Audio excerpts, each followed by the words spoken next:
इस कहानी को सुनकर सारी ज़िंदगी की टेंशन ख़त्म हो जाएगी। ये कहानी उन लोगों के लिए है जो हमेशा परेशानियों से घिरे रहते हैं। इसे सुनने के बाद आपका ध्यान परेशानी की तरफ नहीं रहेगा, बस धैर्य और शांति से सुने। एक व्यक्ति काफ़ी दिनों से चिंतित चल रहा था, जिसके कारण वह काफ़ी चिड़चिड़ा तथा तनाव में रहने लगा। वह इस बात से परेशान था कि घर के सारे खर्चे उसे ही उठाने पड़ते हैं। पूरे परिवार की जिम्मेदारी उसी के ऊपर है। किसी न किसी रिश्तेदार का उनके यहाँ आना जाना लगा ही रहता है। इन्हीं बातों को सोच सोचकर वह काफ़ी परेशान रहता था तथा बच्चों को अक्सर डांट देता था तथा अपनी पत्नी से भी ज़्यादातर उसका किसी न किसी बात पर झगड़ा चलता रहता था। एक दिन उसका बेटा उसके पास आया और बोला, पिताजी, मेरे स्कूल का होमवर्क करा दीजिए। वह व्यक्ति पहले से ही तनाव में था, तो उसने अपने बेटे को डांटकर भगा दिया। लेकिन जब थोड़ी देर बाद उसका गुस्सा शांत हुआ तो वह बेटे के पास गया तो देखा कि बेटा सोया हुआ है और उसके हाथ में उसके होमवर्क की कॉपी है। उसने कॉपी लेकर देखी और जैसे ही उसने कॉपी नीचे रखनी चाही, उसकी नज़र होमवर्क के टाइटल पर पड़ी। होमवर्क का टाइटल था, वे चीज़ें जो हमें शुरू में अच्छी नहीं लगती लेकिन बाद में वे अच्छी ही होती है। इस टाइटल पर बच्चे को एक पैराग्राफ लिखना था, जो उसने लिख लिया था। उत्सुकतावश उसने अपने बच्चे का लिखा पढ़ना शुरू किया।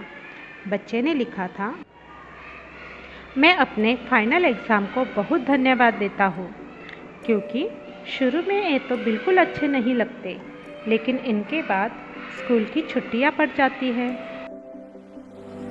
मैं खराब स्वाद वाली कड़वी दवाइयों को बहुत धन्यवाद देता हूँ, क्योंकि शुरू में ये तो कड़वी लगती है, लेकिन ये मुझे बीमारी से ठीक करती है।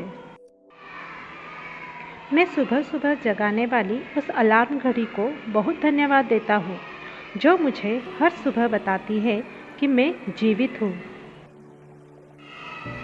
मैं ईश्वर को भी बहुत धन्यवाद देता हूँ, जिसने मुझे इतने अच्छे पिता दिए, क्योंकि उनकी डांट मुझे शुरू में तो बुरी लगती है,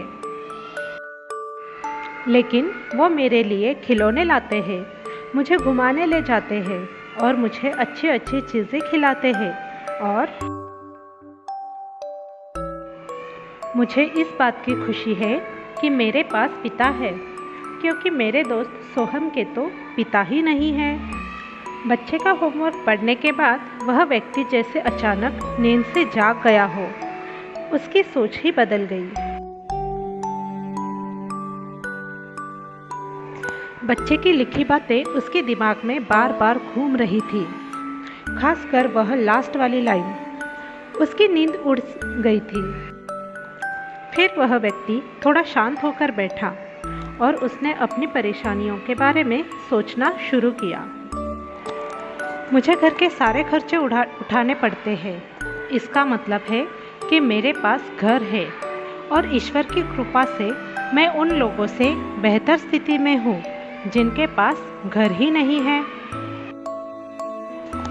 मुझे पूरे परिवार की जिम्मेदारी उठानी पड़ती है। इसका मतलब है कि मेरे परिवार है, बीवी बच्चे हैं और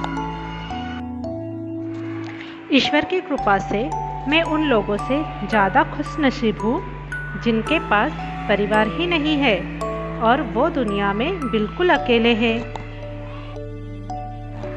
मेरे यहाँ कोई ना कोई मित्र या रिश्तेदार आता जाता रहता है। इसका मतलब है कि मेरी एक सामाजिक हैसियत है और मेरे पास मेरे सुख दुख में साथ देने वाले लोग हैं। हे भगवान, तेरा बहुत बहुत शुक्रिया। मुझे माफ़ करना, मैं तेरी कृपा को पहचान नहीं पाया। इसके बाद उसकी सोच एकदम से बदल गई। उसकी सारी परेशानी, सारी चिंता एकदम से जैसे खत्म ही हो गई। वह एकदम से बदल सा गया। वह भागकर अपने बेटे के पास गया और सोते हुए बेटे को गोद में उठाकर उसके माथे को चूमने लगा और अपने बेटे को तथा ईश्वर को